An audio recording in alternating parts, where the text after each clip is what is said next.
Hello guys, അപ്പോൾ നമ്മളിന്ന് ചെയ്യുന്നത് ഇപ്പോഴത്തെ കണ്ണൂർ കോഴിക്കോട് ഹൈവേൻ്റെ എങ്ങനെയുണ്ട് അതിൻ്റെ അവസ്ഥ കാണാൻ വേണ്ടിയിട്ടാണ് നമ്മൾ ഈ വീഡിയോ ചെയ്യുന്നത്. ഇപ്പോൾ നമ്മൾ കോഴിക്കോട് ഹൈവേയിലാണുള്ളത്. അതിൻ്റെ അകത്ത് ഈ ഒരു സൈഡിൽ നമ്മളിപ്പം കാണുന്നത് അങ്ങനെ പൊളിച്ചിട്ടിട്ടുള്ള റോഡാണ് നമ്മളിപ്പോൾ കണ്ടുകൊണ്ട് നിൽക്കുന്നത്.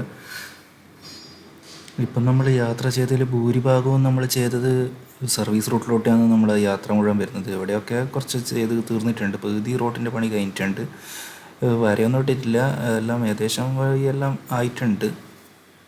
ഇങ്ങനത്തെ യാത്രയിൽ നമ്മൾ പ്രത്യേകിച്ച് ശ്രദ്ധിക്കേണ്ട കാര്യം എന്താണെന്ന് വെച്ച് കഴിഞ്ഞാൽ, ഇതിന് പെട്ടെന്നാണ് ഡൈവേഷൻ ഉണ്ടാവുക. പെട്ടെന്ന് നമ്മൾ ശ്രദ്ധിച്ചിട്ടില്ലെങ്കിൽ നമ്മൾ റോഡ് മാറി വേറെയും എത്തിപ്പോകുന്നത്. ഈ സൈഡിൽ ഇപ്പം ഫുള്ളും നല്ല ഫിനിഷ് ആക്കിയിട്ടുണ്ട്. വരയെല്ലോട്ട് നല്ല കണ്ടീഷൻ ആക്കിയിട്ടുള്ള റോഡാണ് ഇവിടെയെല്ലാം ഉള്ളത്.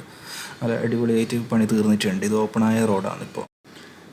ഇത് വരുന്നത് ഇപ്പോൾ കോഴിക്കോട് ബൈപ്പാസിൻ്റെ അകത്താണ്. ബൈപ്പാസിൻ്റെ അകത്ത് ചെറിയൊരു കഷ്ണം ഇപ്പോൾ ഓപ്പൺ ആയിട്ടുണ്ട്. അതിലോട്ട് ഇപ്പോൾ നല്ല കണ്ടീഷനായിട്ട് യാത്ര ചെയ്യാൻ പറ്റുന്ന വിധത്തിലാണ് ഇപ്പോൾ ഉള്ള റോഡുള്ളത്.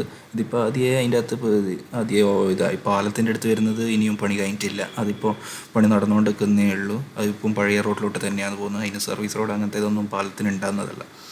അപ്പോൾ പാലം ഇപ്പം പണി നടന്നുകൊണ്ടിരിക്കുന്നുണ്ട്. ഈ സൈഡിൽ ഇങ്ങനെ ഇതുണ്ട്. ഇതെല്ലാം ഇനി 3 വരിയാവും. പിന്നെ പാലമൊന്നും നമുക്ക് കാണാനൊന്നും പറ്റില്ല, വെള്ളമൊന്നും കാണുന്നില്ല. ഇപ്പോൾ ഇതിനു മുമ്പുണ്ടായ പാലെല്ലാം അങ്ങനെയാണെന്നുള്ളത്. അവിടെ ആ പാലത്തിൻ്റെ പണിയെല്ലാം നടക്കുന്നുണ്ട്. അവിടെ എന്തോ മെഷീനെല്ലാം വെച്ചിട്ട് മറ്റേ താക്കാൻ വേണ്ടിയിട്ടുള്ള എന്തോ സാധനം തോന്നുന്നത് വെച്ചിട്ട് നമ്മൾ പാലം ഉണ്ടാക്കുന്നുണ്ട്. അത് കഴിഞ്ഞ് കഴിഞ്ഞാൽ അതിൻ്റെ അപ്പുറത്ത് 3 വരിയിൽ തന്നെ റോഡ് പണി നടക്കുന്നതെന്ന് കാണുന്നത്. ഏതായാലും ഈ റോഡിൻ്റെ പണിയെല്ലാം വളരെ ഫാസ്റ്റായിട്ട് തന്നെ നടക്കുന്നുണ്ട്. ഇത് ചെയ്യുന്നത് കുറേ ലെയറായിട്ടാണ് ചെയ്തിട്ടുള്ളത്. മണ്ണ് മാന്തി എന്നിട്ട് അതിൻ്റെ മേലെ കുറേ എന്തെല്ലാം ലെയറായിട്ടുള്ള താറിങ്ങാന്ന് പ്രോസസ്സാണ് നടക്കുന്നത് കാണുന്നത്.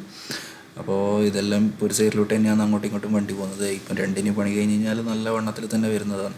ഇപ്പോൾ അവിടെ നിന്ന് ആദ്യം ഒരു ഡൈവേഷൻ വരുന്നുണ്ട്. ഇതിങ്ങനെ ഡൈവേഷൻ തന്നെ ഇടക്കിടക്ക് ഓരോ ഡൈവേഷൻ ഇങ്ങനെ വന്നുകൊണ്ട് ഇപ്പോൾ കണ്ടിട്ടില്ലെങ്കിൽ രാത്രിയെല്ലാം നീ അടിച്ചങ്ങ് പോകും. അങ്ങനെ കുറേ പ്രശ്നങ്ങളാണ് ഇപ്പോൾ ഉള്ളത്.